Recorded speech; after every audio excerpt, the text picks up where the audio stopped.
पालघर जिल्ह्यात पावसाळी पर्यटन स्थळावर वाढणाऱ्या दुर्घटना रोखण्यासाठी प्रशासनाने कडक पावले उचलली आहेत. वांद्री धरण, तांदुळवाडी धबधबा आणि वाघोबा खिंड धबधबा येथे 15 ते 31 जुलैपर्यंत प्रवेशबंद लागू करण्यात आला आहे. मात्र काही बेशिस्त पर्यटक प्रशासनाच्या आदेशांनाच हरताळ फासत असल्याचे धक्कादायक वास्तव्य समोर आले आहे.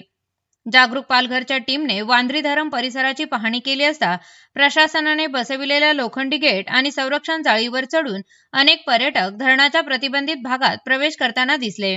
वाहत्या पाण्याच्या अगदी जवळ जाऊन सेल्फी काढणे, धरणाच्या काठावर फिरणे आणि जीव धोक्यात घालणारे स्टंट सुरूच असल्याचे चित्र कॅमेऱ्यात कैद झाले. याहूनही गंभीर बाब म्हणजे धरण आणि धबधबा परिसरात दारूच्या रिकाम्या बाटल्या, बिअरचे कॅन आणि प्लास्टिक कचरा मोठ्या प्रमाणात आढळून आला. त्यामुळे अनेक पर्यटक मद्यपान करूनच धबधब्यात उतरतात का, असा गंभीर प्रश्न उपस्थित होत आहे. नशेत वाहत्या पाण्याचा वेग, खोली आणि घसरडी जमीन याचा अंदाज चुकला तर काही क्षणात जीवघेणी दुर्घटना घडू शकते. विशेष म्हणजे प्रशासनाच्या नोंदीनुसार वांद्री ढेकाळे धरणात 2023 मध्ये 2 आणि 2025 मध्ये 2 अशा एकूण 4 पर्यटकांचा बुडून मृत्यू झाला आहे. तरीही या घटनांमधून काही जण कोणताही धडा घेत नसल्याचे वास्तव्य समोर आले आहे.